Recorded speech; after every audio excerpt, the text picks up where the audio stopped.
Olá novamente a mais um vídeo sobre o livro Gramática Latina de Napoleão Mendes de Almeida, do nosso professor. Bom, hoje iremos estudar as lições 9 e 10, que tratam, né? A primeira conjugação ativa, algumas noções e, mais uma vez, outras normas de tradução.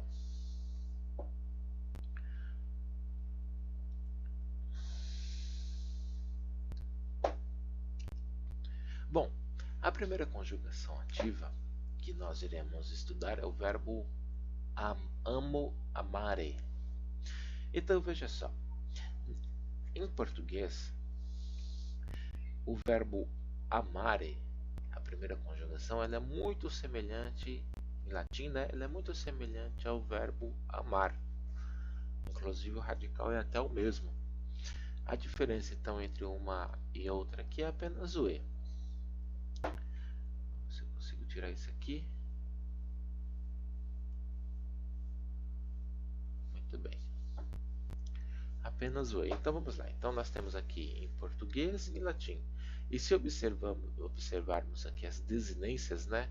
Que são as desinências pessoais e também de tempo, a gente vai ver que é muito semelhante ao latim. Então vamos lá. A primeira desinência aqui em português é a mesma em latim. Amo, amo. Amas, amas. Ama, amat. Amamos, amamos, amamos. Muito importante também é pronunciar as vogais conforme o som que elas possuem, para que, por exemplo, em um caso, se a gente pronunciar um E com som de I, a gente pode mudar o caso dessa palavra. Por exemplo, a gente pode pensar aqui no vocativo de lupus, lupe. Olha, em português brasileiro, nós pronunciamos esse E como I. Só que se eu faço isso, eu posso estar me referindo em latim ao genitivo lupi, ao genitivo singular, ou o vocativo plural ou nominativo plural, lupi. Então é muito importante durante a leitura, durante qualquer coisa assim, em relação à pronúncia, pronunciar muito bem as vogais. Continuando. Amais, amates, amam, amant. Então, nós observamos aqui que é muito parecido a primeira conjugação, o presente do indicativo latim com o presente do indicativo português. A diferença entre esses verbos em uma língua ou em outra são muito próximos. Então vamos lá. Então, amar. Então, o professor Napoleão Mendes de Almeida, ele chama bastante atenção a respeito de quando nós vamos procurar no livro dele ou no dicionário. Em português, nós procuramos sempre o verbo pela sua forma infinitiva, amar. Isso é em português, ou no vocabulário português-latim, ou num dicionário como Aurélio. Já em latim, nós procuramos sempre pela primeira pessoa do singular do presente do indicativo. No vocabulário latino, no dicionário em latim, amo. Então a diferença: infinitivo, primeira pessoa singular do presente do indicativo. E aqui nós temos aqui amo, tiro o O, amare. O professor Napoleão Mendes de Almeida, nos primeiros capítulos, ele vai usar amo, amare. Só que no decorrer aí do livro, ele muda um pouquinho isso aqui, tá bem? Então, o radical do verbo, né? Que é o am, tá certo? Para encontrar o radical do verbo, então basta tirar o "o" da primeira pessoa do singular, do presente do indicativo, e colocar as desinências pessoais adequadas para cada pessoa. Então, por exemplo, o verbo pugno, pugnare, combater ou lutar. Então você tira o "o", você tem o radical do verbo pugno. E aí só ir colocando, juntando cada desinência. Pugno, pugnas, pugnat. Pugnamos, pugnats, pugnat. Bastante.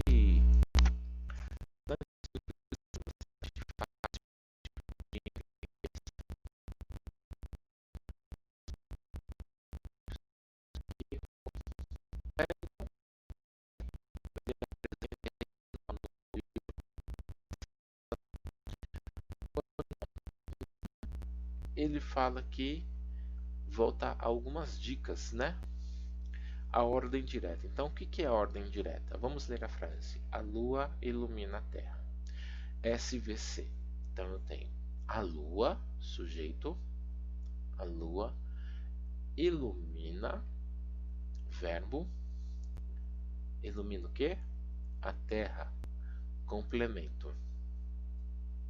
Essa é a ordem direta. Então, a ordem direta em língua portuguesa consiste em você colocar o sujeito, depois o verbo e depois o complemento. Em latim, não tem essa ordem direta aqui, ela não é observada assim, sempre, vamos dizer assim, ela não é observada como norma, como é em língua portuguesa, por ser uma língua declinada. Tá certo? Então, a ordem mais comum em latim é sujeito, complemento e verbo. O verbo sempre como a última palavra em uma frase. E você colocar o complemento antes da palavra principal é comum em línguas sintéticas. Línguas sintéticas, então, seriam essas línguas em que a palavra ela possui uma terminação adequada para cada caso. Uma terminação para um objeto direto, uma terminação para um objeto indireto, para um complemento, para um adjunto adverbial, por exemplo. Então você tem luna, sujeito, terram, complemento, illustrat, verbo. Luna, terram, illustrat. Então, veja bem, se em latim você encontra assim, você não vai traduzir a lua, a terra ilumina. Você vai fazer a sua versão conforme as regras da língua portuguesa. A lua ilumina a terra. Tá bem? Quais são as dicas então que o professor Napoleão Mendes de Almeida dá? Primeiramente, ele pede para que o aluno, né, para que nós analisemos sintaticamente cada uma das palavras. Então, ele pede que nós analisemos se isso aqui é um sujeito, se isso aqui é um acusativo, se isso aqui é um verbo. Ele pede para a gente fazer esse tipo de coisa. Bom, para fazer isso, ele recomenda também, primeiro, procurar os verbos e verificar a transitividade desses verbos, ou seja, ele pede para encontrarmos o verbo e procurar saber se esse verbo ele é um verbo transitivo direto ou indireto. Se ele for um verbo transitivo direto, eu terei um acusativo. Se for um verbo transitivo indireto, eu terei um dativo. Tá certo? Bom, depois que você faz isso, você consegue encontrar então o sujeito, o acusativo nesse caso e o verbo. você precisa identificar as demais palavras. E as demais palavras serão, por exemplo, um complemento de alguma outra palavra, um complemento nominal, por exemplo, um adjunto adnominal, um adjunto adverbial.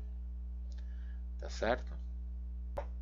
Ou seja, identificou cada palavra, você vai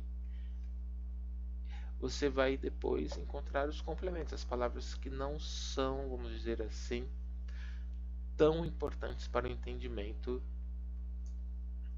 da frase. E, finalmente, depois que você identificou, traduziu cada palavra, você deve colocar essa frase aí à portuguesa, né?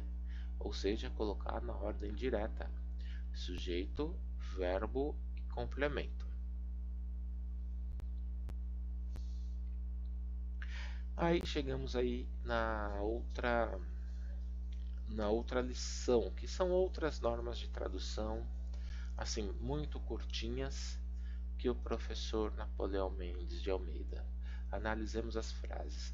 As trombetas anunciam a batalha aos marinheiros. Então vamos lá. Eu tenho sujeito, eu tenho um verbo que possui um objeto direto e um objeto indireto. Anunciam a batalha aos marinheiros.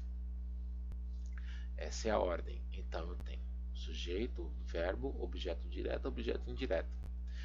Já em latim, nós colocamos sujeito, objeto indireto, nautes, aos marinheiros, pugnam, a batalha anunciam. Então, estaria escrito assim, né? As trombetas aos marinheiros, a batalha anunciam. Então, você vai sempre ter, então, quando você tiver um verbo transitivo direto e indireto, nunciante, você terá primeiro, vai aparecer primeiro o dativo e depois o acusativo. A segunda frase: as rainhas passeiam com suas criadas. Regnae cum angelis ambulant. O com, ele é traduzido, o com em português, ele também deverá aparecer na tradução ou na versão em latim. Tá ok? Só que aqui é com o e aqui é com u. E observa aqui ó, que a palavra completada, né? Aliás, aqui não seria nem um adjunto adverbial com anquilis, ou seja, isso aqui é um ablativo, o cum ele é ablativo e ele tem que aparecer, o cum, certo? Outra observação que o professor nos dá é a seguinte: o seu, o sua, os seus e os suas, eles só vão ser traduzidos na frase latina, na oração latina, se isso for necessário para a clareza da frase. Nesse caso aqui, se nós observarmos, o suas não foi traduzido. Tá bem? Porque nós já sabemos que as criadas são da rainha. Tá certo? Então, só vamos usar o suas se for necessário para a clareza, para que não haja nenhuma dúvida sobre o tentetor, né? o proprietário da palavra que vem depois de seu, sua, seus, suas. E para terminar, nós temos aqui as penas da pomba. Da pomba aqui é um genitivo, tá bem? E recomenda-se, o professor Napoleão Mendes de Almeida recomenda que o genitivo venha antes da palavra principal, as penas. Então, estaria assim: das penas a pomba, em latim, e essa é a ordem sugerida aí pelo professor Napoleão Mendes de Almeida. Então é isso, né? O pouco é muito, tá certo? E nós terminamos aí a nossa aula, né, de hoje, o nosso vídeo. Recomendo que vocês assistam também outros vídeos dessa série de vídeos que estou passando. E até a próxima, e obrigado por assistir aí até o final esse vídeo. Até a próxima.